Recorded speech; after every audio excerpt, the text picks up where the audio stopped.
ठीक आहे, लक्ष द्या. प्रश्न लिहिलेला आहे तिथे. कालच्या अनिश्चित गुणाकाराच्या नंतरचा हा पार्ट आहेत, लक्षात घ्या. गुणाकाराच्या विविध संकल्पना आहेत.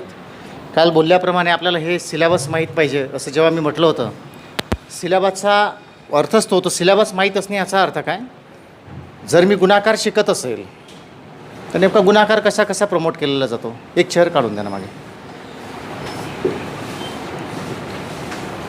गुणाकार कसा प्रमोट होतो आपल्या स्पर्धा परीक्षेमध्ये? गुणाकार काय तोच नाही 25 गुणिले 25 वाला, पटलं ना? डायरेक्ट चिन्हांत दिलेला. जसा काल फुल्यांचा गुणाकार घेतलेला. इथे सोपे आहेत बरं. संख्याज्ञान म्हणजे केवळ संख्यांचे प्रकार नाहीत, तर त्या म्हणजे बेसिक लेवलला संख्याज्ञानाच्या संदर्भात आपण जेव्हा शिकतो, संख्यांबद्दलचं इत्थंभूत ज्ञान प्राप्त करणे म्हणजे संख्याज्ञानाबद्दलच्या संकल्पना क्लिअर करणे, हा सर्व भाग त्याच्यामध्ये समाविष्ट असतो, लक्षात घ्या. आता इथं जे आपण घेतो आहेत, 2 संख्यांचा गुणाकार 24 आहेत, लक्षात घ्यायचं. प्रश्न हा प्रश्न असतो, तुम्हाला क्लिअर कट सांगतो आहे. प्रश्न हा प्रश्न असतो, तो कधीच असा फिरून किंवा दिलेल्या माहितीला अनुसरून नसेल असं होत नाहीत, लक्षात घ्या. आपल्याला वाटतं मग असं असेल तर काय करायचं, तसं नसेल तर काय करायचं. आपण त्याचं लोड नाही घ्यायचं आहे. गणिताच्या बाबतीत आणि बुद्धिमत्ता चाचणीच्या बाबतीत हे आपल्याला क्लिअरच असलं पाहिजे 100% की प्रश्न प्रश्नच असतो. लक्षात आलं का? प्रश्न प्रश्नच असतो, तो सुटणाराच असतो, लक्षात घ्या. कारण त्याला अनुसरून जी माहिती हवी असते तीच आलेली असते, विनाकारण काही नसतं टाकलं, पटलं ना? मग जर आपल्या डोक्यात आलं की जर सर इथं असं आलं तर काय करायचं, तेव्हा एक लक्षात घ्यायचं, मग प्रश्नाची जी इन्फॉर्मेशन आहे तेही बदललेली असेल, कळलं ना? समजून आलं मी काय बोलतो? तर जो डेटाबेस आहेत प्रश्नामधला, माहिती आहेत किंवा जे माहितीचं संकलन त्या ठिकाणी मांडलेलं असतं, लक्षात घ्या. ते दुसरं असेल ना. त्याला जो प्रश्न विचारायचा आहे त्यानुसार ही प्रश्नातली माहिती असेल. आपल्याला प्रश्न सोपा आहे म्हणून पटकन सोडवायचं असं पण नाहीत, आणि कठीण आहे म्हणजे खूप वेळ द्यायचा असं पण नाहीत. विश्लेषण हा महत्त्वाचा भाग आहे, एवढं लक्षात घ्यायचं. एक एक गोष्टीचा अर्थ लागला की प्रश्न सोपे जातात आणि काम सोपं होत जातं, लक्षात. आणि सवय आहेत, ही अशी कठीण प्रश्नात नाही लावता येणार. त्यात बघा, आपल्याला माहीत नाही, इन्फॉर्मेशन नाही या गोष्टीची, म्हणून बोलतो आहेत. 2 संख्यांचा गुणाकार 24 आहेत, लक्षात घ्या. 2 संख्यांचा गुणाकार 24 आहेत आणि त्या प्रत्येक संख्येची दुप्पट करायची आहेत. दुप्पट, पटलं ना? दुप्पट करायचे आहेत तेव्हा गुणाकार किती येईल? आता साधे साधे प्रश्न आहे. मी काल पण बोललो होतो तुम्हाला कालच्या लेक्चरमध्ये. साधारण एका विशिष्ट क्लास 3च्या लेवलला किंवा साध्या एक्झामच्या लेवलला विचार केलं तर गणिताची उदाहरणं सोडवताना आपल्याला फार कष्ट आता तर पॅटर्नच बदलले. प्रश्न कुठे यायला लागलेले आहेत बघा. असं काही राहिलं नाही, पटलं ना? म्हणजे लॉजिकल रिझनिंगचा पार्ट जर विचारात घेतला तर हा साधारण MPSC विचारत असते, आपल्याला सगळ्यांना माहिती आहे, पटलं? मग तार्किक भाग झालं किंवा मेंटल ॲबिलिटीमधलं टॉप जे चॅप्टर आहे ते MPSC विचारतातच, प्रश्नच नाहीत.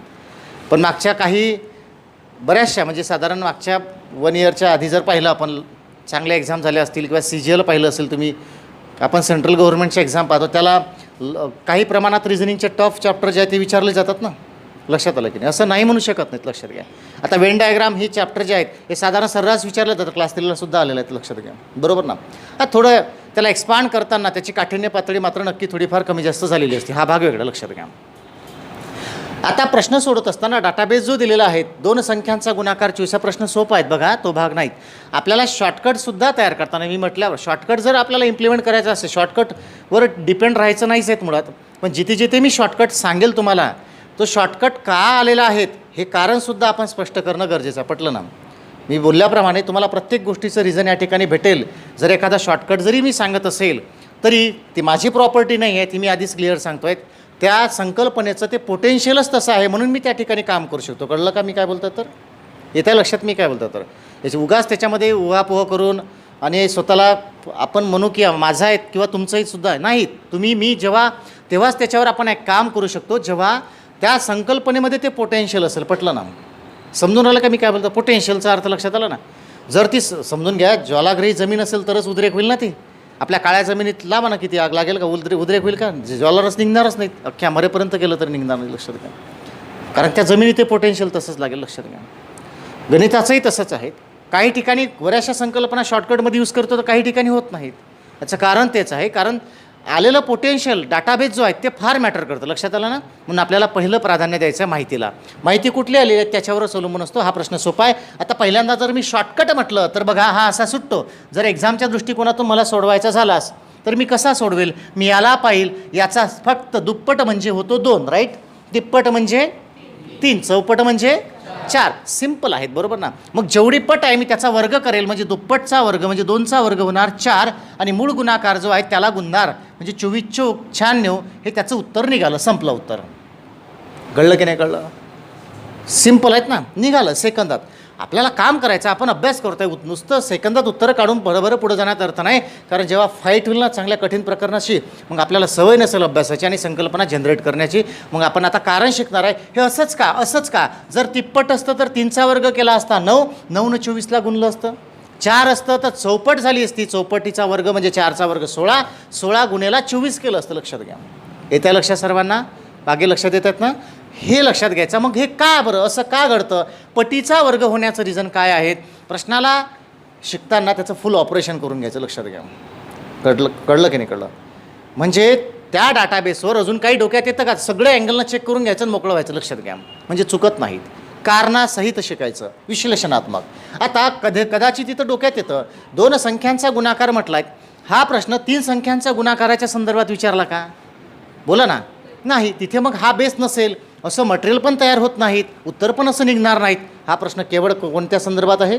2 संख्यांचा गुणाकार या संदर्भात आहे. बरं आता शक्यता काय आहेत नीट लक्षात घ्यायचं. स्पष्टीकरण या ठिकाणी करूयात आपण. स्पष्टीकरण 24 गुणाकार येईल अशा संख्या म्हणजे केवळ आणि केवळ शक्यता म्हणू शकतो आपण. नीट लक्षात घ्या. शक्यता बरोबर ना. पॉसिबिलिटीज कुठं कुठं आहेत. 24 गुणाकाराची 1 गुणेला 24 केलं तर 24 येतं. बोलत चला माझ्यासोबत. बरोबर आहे ना. 2 गुणेला 12 केलं तर 24 येतं. 3 गुणेला 8 केलं तर 24 येतं. 4 गुणेला 6 केलं तर 24 येतं. Is that clear. प्रामाणिकपणे हे सोपं आहेत. मी कारण सांगतो. व्हाय माझं नेहमीचं एक लक्षात ठेवायचं. व्हाय क्लिअर करायचं बस. तो डिलीट झाला पाहिजे आपल्या डोक्यातून. कारणं असली पाहिजे स्पष्ट. देता पण आली पाहिजे. तुम्हाला पटलं ना. ते क्लिअर असलं पाहिजे. लक्षात आलं. तर बघा आता सिंपल आहेत. हे झालं 24 इथपर्यंत क्लिअर आहे. अशा शक्यता आहेत. अजून कुठल्या संख्या आहेत का ज्याचा गुणाकार 24 येतो. बोला. नाही आहेत का. नाही येत ना. आता एवढं तर माहीत असतं आपल्याला. मग हे पटीचा वर्ग करण्याचं रिझन काय आहे त्याचं बेसिक स्पष्टीकरण हे आहेत. लक्षात घ्या. जस्ट एक पहिला नमुना घेतो आहे. नीट लक्षात घ्यायचं. बरं पहिला 1 × 24 = 24. पहिला शॉर्टकट काल बोलल्याप्रमाणे ट्रिक्स म्हणजे फिक्स. जिथे फिक्स मटेरियल आहे तिथे ट्रिक्स चालतात. बरोबर ना. जागा बदलली तुमचं काम नाही करणार. ट्रिक्स लक्षात घ्या. बरोबर ना. काम नाही करणार. सिंपल आहे ते. असं झालं एक पहिलं. आता तो दुप्पट करायला लावतो आहेत आपल्याला. मग मी याची दुप्पट केली 2 आली. याची दुप्पट केली 48 झाली आणि 48 गुणेला 2 96. उत्तर बदललं का म्हणजे आलं 96. क्लिअर आहे. कारण हा प्रश्न आंधळा आहे थोडाफार. 2 संख्यांचा गुणाकार 24 आहे तर त्या सगळ्या त्या संख्यांची दुप्पट केली असेल तर गुणाकार किती. आपल्याला हे थोडी माहीत आहे कोणत्या संख्यांबद्दल बोलत आहेत. तर चांगलं लक्ष द्या बरं. चांगलं. मी काय आपली कमिटमेंट जे शिकणार ते पक्क करायचं बस. पुढचा विचार न करता. क्लिअर आहेत ना. वर्तमानात पहिल्यांदा बघा कुठलं आहे याला याने दिलं का 3 8 24 होतो मग करा. त्याचं नाही. त्याला आपल्याला विचारात पडलेलं आहे की कुठल्या तरी 2 संख्यांचा गुणाकार 24 आहे. ते तुम्ही ठरवायचं आणि त्याची दुप्पट केली तर गुणाकार किती. कळलं ना. हे जेव्हा अशा ठिकाणी प्रश्न विचारतात हे प्रश्न ओपनली थोडे असे असतात की हे म्हणजे शॉर्टकट का चालतात. त्याचं कारण असं आहे कारण संकल्पना त्या ठिकाणी लपलेलं. लक्षात घ्या. बरोबर आहे. फॉर्मॅटच असं आहे की तो कुठेही अप्लाय करा तो सारखा होईल. बघा नाहीतर काय होतं. आता हे जसं पहिला नमुना चेक केला दुसरा नमुना चेक करूयात आपण. दुसरा तसं 2 गुणेला 12 24 ना. चालेल ना. मग याची दुप्पट केली 4 आली. याची दुप्पट केली 24 आली. 24 चोक 96. बरोबर आहे. बघा 96 बदलला का आपलं. तिसरं उदाहरण आपण घेऊ इथलंच. 3 गुणेला 8 सुद्धा 24 होतं ना. मग याची दुप्पट करून बघू 6. याची दुप्पट करून बघू 16. 16 सख किती 96. बघा ना गुणाकार चेंज झाला का नाही. चौथं उदाहरण बघूयात आपण. 4 गुणेला 6 = 24. याची दुप्पट केली 12 आली 8 आली आणि याची दुप्पट केली 12 आली. 12 8 म्हणजे या सर्व ठिकाणी कशाचीही दुप्पट केली असता गुणाकार बदलला का नाही. म्हणून या ठिकाणी एक शॉर्टकट लक्षात घ्यायचं आहे.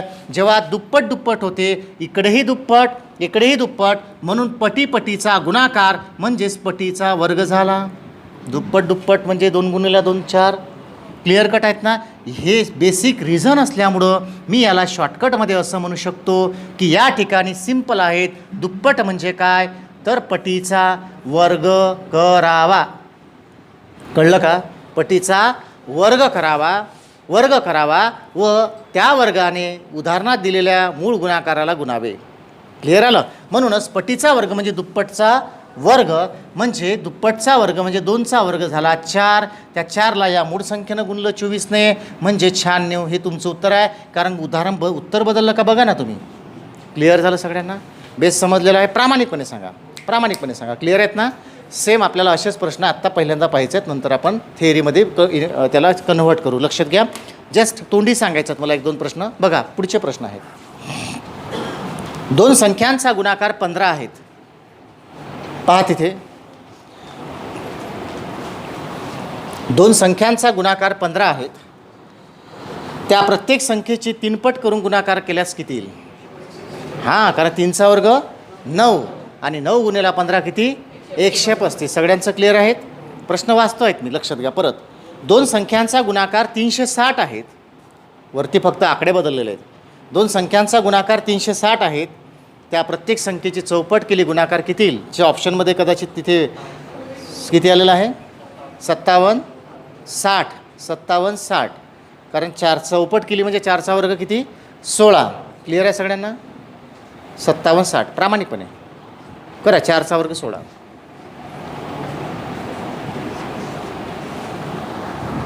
बरं, हे लक्षात आलेलं सगळ्यांना.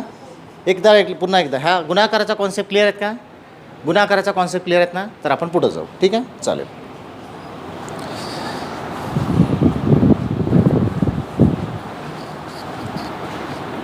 ठीक आहे, लक्ष द्या. 75 नंबरचा प्रश्न आहे. हा एका संख्येला 12ने गुणण्याऐवजी लिहून झाला सर्वांचा.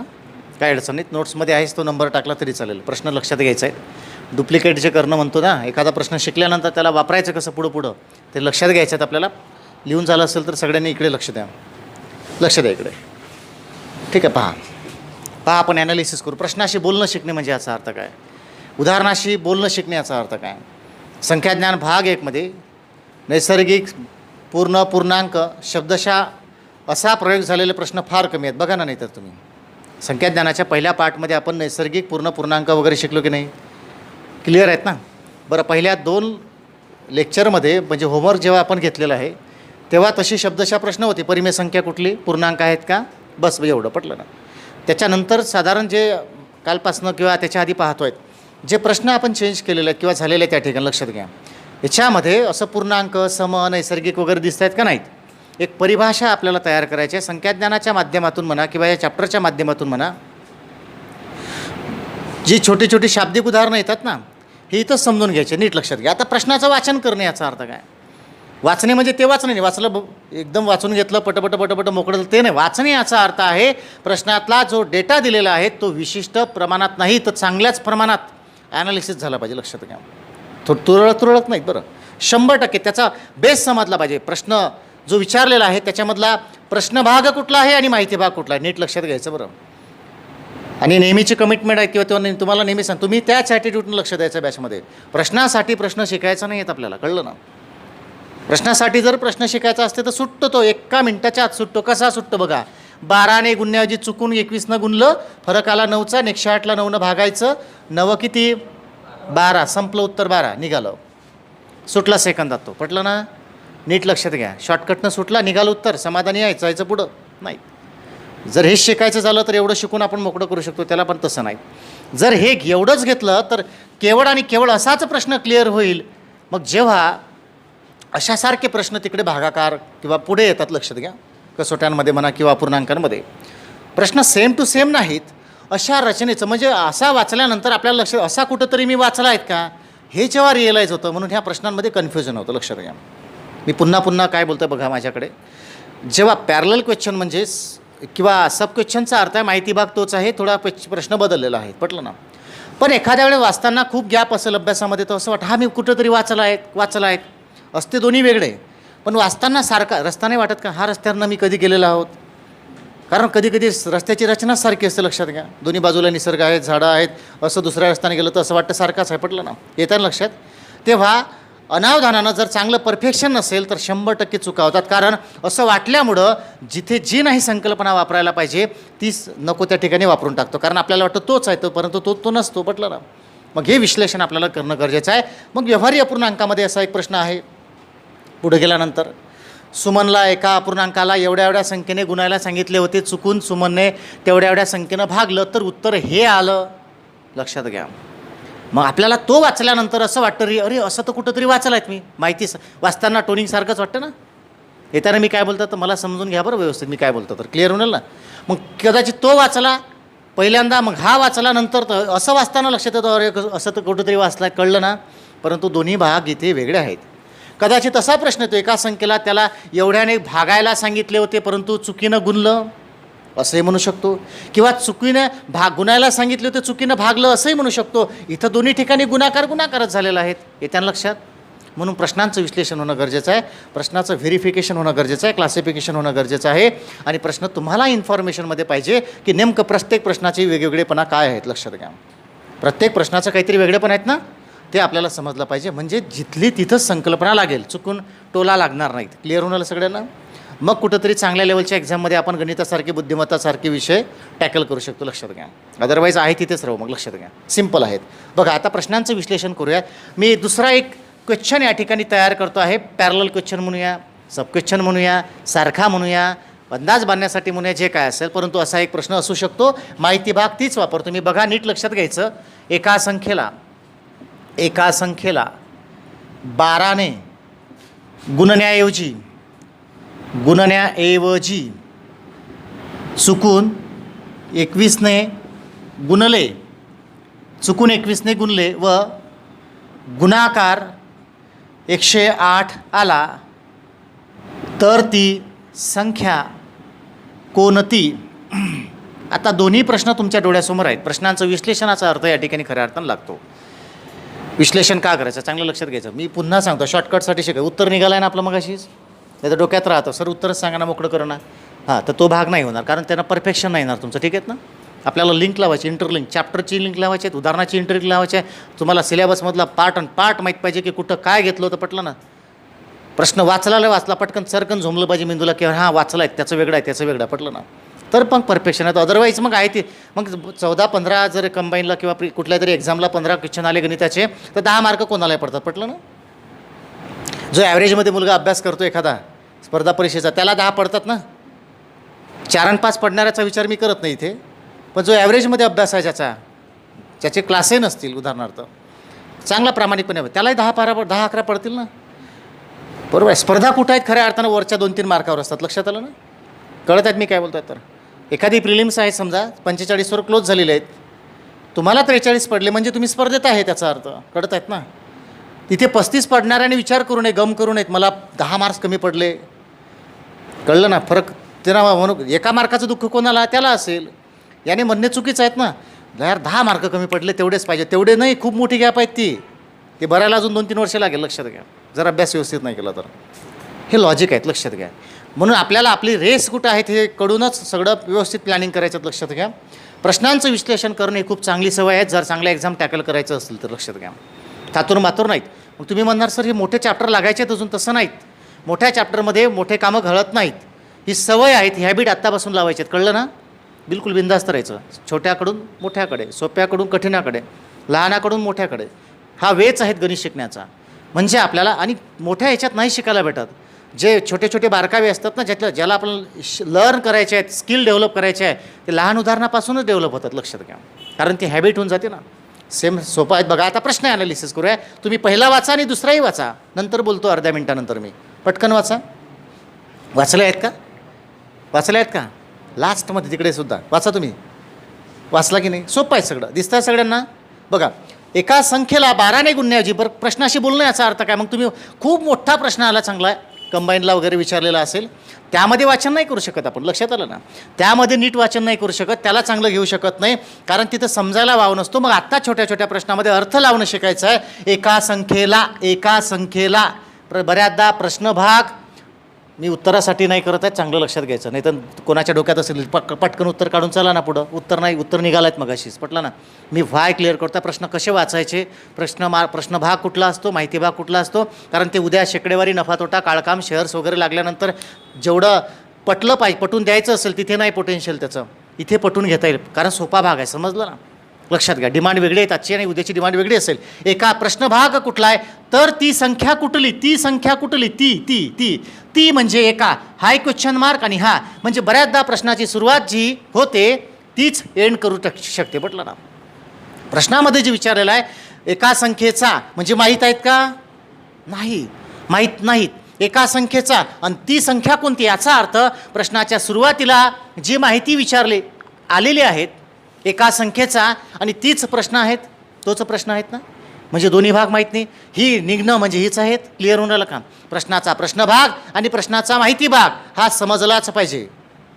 समजत नाही शाब्दिक उदाहरणामध्ये म्हणून तर गफलत होऊन जाते. लक्षात घ्या, प्रश्नाचा प्रश्नभाग कुठला आहे, एका संख्येचा जी माहीत नाही, बरोबर आहे, आणि माहिती भाग कुठला आहे, जी संख्या तुम्ही गृहीत धरणार कन्सिडर करणार तिला 12ने गुणण्याऐवजी, नीट लक्षात घ्यायचं, तिला 12ने गुणायचं होतं, गुणलं का, बोलत चला, गुणलं का, नाही गुणलं, चुकून कितीने गुणले, 21ने. म्हणून तर म्हटलं ॲनालिसिस करा, चांगलं प्लॅन करा.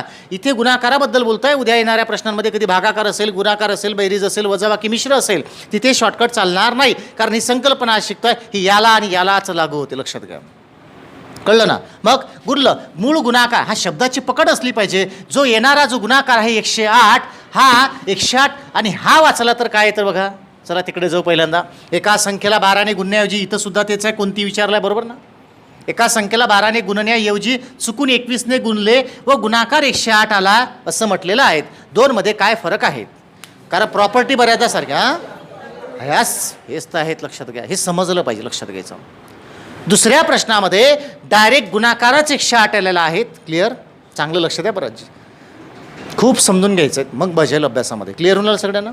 दुसऱ्या प्रश्नामध्ये डायरेक्ट गुणाकारच दिलेला आहेत आणि असं दिलं असल्यामुळे तिथे समीकरण जर तयार करायचा भाग झालास तर एका संख्येला 12ने गुणण्याऐवजी चुकून 21ने गुणले, म्हणजे चुकून 21ने गुणले तर गुणाकार 108 आला, असं समीकरण डायरेक्ट तयार होऊ शकतं की नाही. आता उत्तर आपल्याला ते काढायचं नाहीत, कारण तो प्रश्नच शिकायचा, जस्ट आपल्याला ॲनालिसिस करायचं, लक्षात घ्या, विश्लेषण करायचं आहे की असं का असू शकतं. म्हणजे ह्या दुसऱ्या प्रश्नामध्ये जिथे मी याचमधली काही प्रॉपर्टी वापरलेली आहे, माहिती भाग वापरलेला आहे, मात्र येताना मांडताना उत्तर मांडताना थोडं वेगळं झालं. आणि जर मी पहिल्या प्रश्नाला पाहिलं, इथे आता फक्त ॲनालिसिस, दोघांमधलं ॲनालिसिस अजूनही नाही झालं, बरं लक्षात घ्या. उत्तरं तुम्ही सांगितलेली आहेत, तुम्ही बोलले आहेत, परंतु खऱ्या अर्थानं दोघांमधली जी नस आहेत, जी वेगळी आहेत, ती नाही पकडल्या गेली. ती काय असेल सांगा, बोलत चला, काय आहेत. यस, मग आता त्याचं विश्लेषण कसं होईल, बरं हे सगळं क्षणात झालं पाहिजे बरं पेपरला. नाही तर पेपरला गेलं एकाच प्रश्नाला एवढं विश्लेषण करत बसलं तर होईल का, नाही. म्हणून घंटो का काम मिनटो मे करायचं असेल तर पहिल्यांदा घंट्यात अभ्यास करायला लागेल, मग ती मिनटात होईल. लक्षात घ्या, लक्षात येत आहेत ना, तसं नाही होत. बरं हे शिकलं पाहिजे आपण. बघा आता इथं मी विश्लेषण बोलताय ते खरंच पट्ट का बोला. या प्रश्नामध्ये जे चुकीनं तुम्ही गुणाकार केलेला आहे याचा संबंध जे बरोबर यायला पाहिजे होतं याच्याशी जोडलेला नाहीत. याचं विश्लेषण हे आहेत ना, इथे थेट म्हणजे इथं पहिला जो पार्ट आहे नीट लक्षात घ्यायचं, 12ने गुणण्याऐवजी चुकून 21नं गुणलं, नाही गुणलं ना 12नं, तर या प्रश्नामध्ये हा पार्ट इथेच डिलीट झालेला आहे, याचा संबंध प्रश्नामध्ये राहिलेला नाहीत. क्लिअर, व्हाय, कारण तो म्हणतोय ना डायरेक्ट गुणाकारच 108 आला. हे प्रश्न समजले, प्रश्नाचं विश्लेषण, म्हणून ते कुठं लागत, कुठलंही कशाला लागलं नाही पाहिजे. लक्षात घ्या. मात्र पहिल्या प्रश्नामध्ये जर आलं तर तो या ठिकाणी हा जो शब्दप्रयोग केलेला आहे त्याने मूळ गुणाकारापेक्षा असं वाचल्यामुळं या ठिकाणी एक गोष्ट क्लिअर झाली की त्याने जरीही चुकीने गुणलं असेल 21ने तरी तो नवीन येणारं उत्तर जे आहे तो 108नं जास्त आलं, म्हणजे त्याचा संदर्भ त्यांनी जे यायला पाहिजे होतं त्याच्याशी जोडलेला आहे. Is that clear. म्हणजे या ठिकाणी जे चुकीनं आलेलं उत्तर आहे इथं गुणाकारच 108 आलेला आहे, तिथे गुणाकार 108 नाही आला, तो गुणाकार 108ने जास्त आलेला आहे, तसं म्हटलेलं आहे. क्लिअर होऊन आलं ना, बोलत चला, क्लिअर होऊन आलं. म्हणून त्या पहिल्या आपल्या मूळ प्रश्नामध्ये असं बोलतोय तो की हा जो गुणाकार आलेला आहे हा मूळ गुणाकारापेक्षा 108नं जास्त आला. याचा अर्थ असा आहे की पहिल्या प्रश्नामध्ये आपल्या या मूळ गुणाकाराशी त्याचा संबंध जोडलेला आहे. म्हणजे आपल्याला मूळ गुणाकार जरी तो केलेला नसेल तरी तो उदाहरणामध्ये दाखवायचा आहे. बोला, ॲनालिसिस समजलं ना, विश्लेषण आहे ते क्लिअर आहे. मग आपल्याला असंच समजलं तर आपण डायरेक्ट प्रश्न सोडू शकतो. बघा कसे सोडू शकतो. आता आपण घेऊयात ॲक्शनमध्ये येऊयात. चला बघा, समजा संख्या माहीत नाही म्हणजे कुठली आहे, यस, म्हणून 12ने गुणल्यास येणारा गुणाकार बरोबर 12x असेल, याच्यात टाईमपास नाही करायचा. 12 गुणला 12x असेल की नसेल, बोलत चला. असा यायला हवा होता, असा प्रश्न. मी तुम्हाला परत सांगतो, स्वतःशी बोलण्याचा अर्थ काय?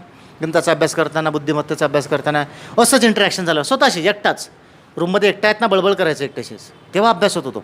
याला काय म्हणायचं आहे? याला हे म्हणा म्हणजे 12x येईल नाही का? येईल. तो म्हणतोय चुकून 21ने गुणले, लक्षात घ्या. परंतु 21ने गुणल्यास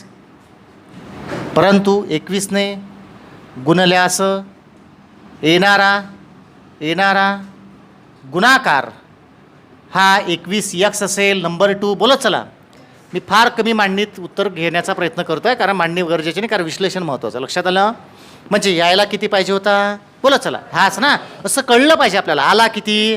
21. मग समीकरण, इक्वेशन, उदाहरणाच्या अटींची पूर्तता करणारी गणितीय मांडणी करणे म्हणजे समीकरण मांडणे. समीकरणात समानता संबंध आहेत, लक्षात घ्यायचं. उदाहरणाच्या अटींची पूर्तता करणारी गणितीय मांडणी करणे आणि त्यानुसार समानता संबंध प्रस्थापित करणे म्हणजे समीकरण मांडणे. ही समीकरणाची व्याख्या आहे. समीकरण मांडणे हे स्किल आहे जे अविरत शिकायचं असतं, आणि समीकरण सोडवणे अगदी 1 मिनिटाची गोष्ट आहे. क्लिअर झालं का? येतात लक्षात? सो आपल्याला लक्षात घ्यायचं आहे. आता हे झाली माहिती. आता रिक्वायरमेंट काय? येणारा जो चुकीनं आलेला गुणाकार कुठला आहे? उदाहरणाची 108 नाही, 21x. चुकीनं आलेला गुणाकार कुठला आहे? 21x. तो म्हणतो आहे, मी नाही. उदाहरणात आलेला गुणाकार चुकीनं 21 गुणलं आणि आलेला गुणाकार हा मूळ गुणाकारापेक्षा, मूळ किती आहे? 12x, याच्यापेक्षा कितीने? 108ने जास्त आलेला आहे. Is that clear? समजलं ना? मग एवढं सोपं, एवढं बळबळ कशाला? अरे ते नाहीत, आपण त्या उदाहरणासाठी शिकतच नाहीत मुळात. लक्षात आलं ना? आपण सिलॅबस जो आहेत ना बसला पाहिजे डोक्यामध्ये, आणि प्रत्येक उदाहरणाची डील व्यवस्थित करता आली पाहिजे. हे बेस आहेत. हा क्लिअर असेल तर एक वीट रचत जाईल वरती. पटलं ना? इथंच गफलत झाली तर उद्या मोठी उदाहरणं सोडता येणार नाही. उदाहरणाचीच आत्मा आहेत बरं. समीकरण मांडता येणं हा शाब्दिक उदाहरणाचा आत्मा आहेत. ज्याला समीकरणं मांडता येत असेल, इक्वेशन सेट करता येत असेल, नीट लक्षात घ्या, ज्याला गणिताची बेसिक कौशल्य माहीत असेल, त्याला दुनियातला कुठला गणिताचा शॉर्टकट माहीत नसेल तरी तो गणितामध्ये मार्क्स घेईल. का? कारण स्किल डेव्हलप झाली पाहिजे. लक्षात घ्या. शॉर्टकटच्या भरोशावर मार्क पडतील न पडतील या वादात मी नाही पडत, पण माझं सरळ मत असं आहे की ज्याला फाउंडेशन चांगलं क्लिअर असेल गणिताचं, ज्याला ह्या अशा बेसिक गोष्टी येत असतील, तो अडणार नाहीत. कळलं ना? हां ठीक आहे, शॉर्टकटवाला एखाद्या वेळेस 60 मिनिटाचा पेपर 50 मिनिटात सोडवेल, मग 10 मिनिटात घरी येईल का? तो तिथंच बसावं लागेल ना 60 मिनिटं होईपर्यंत. एखाद्याला चांगला बेस पक्का असेल परंतु तो 60च मिनिटं पेपरला घेत असेल, पण त्याच्यापेक्षा जास्त प्रश्न सोडत असतील तर आपल्याला ते हवं आहेत. कळलं ना? आपल्याला प्रश्न सुटला नाही पाहिजे. जिथे कोणाचे हात नाही लागत, तो हात टेकत नाही, तो आपला सुटला पाहिजे. लक्षात घ्या. कारण ह्या येत आहेत, अशा पद्धतीचे प्रश्न येत आहे. प्रश्नांच्या लेवल वाढत आहे. शाब्दिक उदाहरणामध्ये खूप सारे विश्लेषण दिलेले असतात, माहिती दिलेली असते. 4-4 ओळीचे शाब्दिक उदाहरण आले तर मग ॲनालिसिस कसं करायचं? पटलं ना? त्याच्यामध्ये तुकडे कसे पाडायचे, त्याचे रिझनिंगमध्ये बऱ्याचदा सेट कसे लावायचे, हे अगदी शॉर्टकटनंच होईल असं नाही. त्याच्यासाठी विश्लेषण चांगलं जमलं पाहिजे, आकलन चांगलं झालं पाहिजे. पटलं ना? मग ही सवय आहेत. शॉर्टकटला दोष नाही देत आहे. शॉर्टकट नेहमी मी जे बोलतो याच्यावर ऑब्जेक्शन नाही माझं, त्याच्यामध्ये लिमिटेशन आहे. त्याच्यामुळे मी बोलतो आहे की तुम्हाला की फार मेहनत घ्यायचं समजून घेण्यावर. कळलं ना? म्हणजे सोपं जाईल. कळलं? आता सोडवायचं आहे. ही काही नाही, सोपं आहे. 21x - 12x = 108. इथं किती राहिले? 9x = 108. x = 108 आहे ते, भागेला 9 म्हणजे उत्तर किती येईल? 12. म्हणजे ती संख्या कुठली आहे? 12. तुमचं उत्तर निघालं या ठिकाणी 12. मला उत्तराचं घेणं देणंच नाही. मी उत्तरासाठी प्रश्न समजून सांगितलंच नाही. प्रश्नाचं विश्लेषण कसं करायचं, तोड कशी करायची, माहिती भाग, प्रश्न भाग, ॲनालिसिस करायचा, समीकरण कसं बिल्डअप करायचं, हे छोट्या गोष्टी याच्यातून शिकायला भेटते की नाही भेटत? मोठ्या उदाहरणात नाही भेटत शिकायला. तुम्हाला खरं सांगता येतं. साधारण आता काही बॅचेसला शेकडेवारी नाही, नफा तोटा सुरू आहेत. पहा नाही तर त्यांना विचारू, समीकरण हार्ड जातात मांडायला. पटलं ना? कारण ही रिक्वायरमेंट आहे ना. पहा ना तुम्ही, उदाहरणाची पुरेपूर माहिती दिसते ना तुमच्या मांडणीमध्ये. चुकीनं आलेला गुणाकार हा म्हणजे च्या बरोबर असणे. कोणाच्या? तर जुन्या गुणाकाराच्या 108 जास्त आहेत. प्रश्न बोलतोय ना तुमच्याशी, हे लक्षात आलं पाहिजे. तुम्ही वाचताना तो जर दिसत नसेल ना, ते डोक्यालाच समजतं. वाचून तर राहिलो पण मॅनेज नाही होऊन राहिलं इथे, याचा अर्थ मांडणी चुकली. समीकरण मांडणे हे कौशल्य आहे, सोडवणं नाहीत. बरं, मांडणे चलपद स्थिरबत म्हणून 3ऱ्या नंबरला आपण समीकरण शिकणार. याचं कारण आहे, लक्षात आलं? 3ऱ्या नंबरला तर हा जो प्रश्नाचं विश्लेषण आहे हे क्लिअर आहे सगळ्यांना इथपर्यंत? अशा प्रश्न मॅटर नाही, हे सोडवता येईल असे. मग याच्यातला शॉर्टकट काय आहे? त्याचं काम संपलेलं आहे, आता रोल संपलेला आहे. कारण हे फक्त माहिती म्हणून घेतलेलं होतं आपण. लक्षात घ्या. आता याच प्रश्नांची संक्षिप्त स्वरूपात मांडणी करून कसं करता येईल? कितीनं गुणायला पाहिजे होतं? कितीने गुणलं? 21. याच्यातला डिफरन्स किती आहे? 9चा. मग तुम्हाला गुणाकार कितीनं जास्त आला? यालाच तर सरळ 9 भागलं तर उत्तर किती येईल 12. हा झाला तुमचा शॉर्टकट. क्लिअर आहे. बट इथे दुसराही एक प्रश्न विचारला जाऊ शकतो जो आहेच, चांगलं लक्षात घ्यायचं फिरून फारून. एका संख्येला 12ने गुणण्याऐवजी चुकून 21ने गुणले आणि गुणाकार मूळ गुणाकारापेक्षा 108ने जसा तो जास्त आला म्हणतोय तसा तो कमी आला असा म्हणेल. असे पण प्रश्न आहेत ना पुढे आता नोट्समध्ये. मग टेन्शन नाहीत ना. जशात तसं कमी जरी असेल तरी शॉर्टकट हाच लागेल आणि कमी असेल तरी तर मायनस होईल. दुसरं काय पडणार आहे. पटलं ना. बघा मी पुन्हा सांगतोय, मी कॉन्फिडंटली सांगतो सगळ्यांना या पद्धतीनं. आणि काही जास्त अभ्यास करायची गरज नाही. एव्हरी सिंगल डे जेवढं बॅचमध्ये होते तेवढं परफेक्ट आणि होमवर्क परफेक्ट. उद्याचा विचार न करायचा आहेत. आणि प्रत्येक आठवड्यातून प्रत्येक एका दिवशी सेल्फ ट्रॅकिंग झालेलीच पाहिजे पूर्ण आठवड्याभराची. एवढंच करा. काल कुणीतरी जाताना प्रश्न विचारला मला, विसरतो आम्ही मग अभ्यास करायचा की पुस्तक कुठले घ्यायचे. काही घेणं नाही पुस्तकाचं सध्या. जे चालू आहे खूप उदाहरणं आहे, 200-200 उदाहरणं आपणच घेतो आहे. पटलं ना. एवढंच करा. बाकीच्या अभ्यासाला वेळ द्या. बॅच लावली आहेत ना, बॅचमध्ये येतात ना, मग हा वेळ वाया नाही जात तुमचा. असं समजा की 1.5-2 तास हे जे आहेत ना, हा अभ्यासच आहे गणिताचा तुमचा. कळलं ना. याच्यात जेवढं एव्हरी सिंगल जे होतात तेवढं तुमची रिक्वायरमेंट एवढीच आहे. मला उद्याचं माहीत नाही, कालचं तर माहीत असलंच पाहिजे. प्रत्येक दिवशी जेवढं होतं तेवढं काबीज करायचं बस. असं करत करत गेले आणि प्रत्येक आठवड्यातून एकदा ट्रॅकिंग करायची. ट्रॅकिंग समजलं ना. म्हणजे पूर्ण रिव्हिजन जशीच्या तशी प्रामाणिकपणे बस झालं. गणिताचा अभ्यास हाच आहे उत्तम आणि परफेक्ट होऊन जातो. क्लिअर आहे. तर याला आपल्याला लिहून घ्यायचं आहे. लिहून घ्या तुम्ही, काय अडचण नाही. ओके.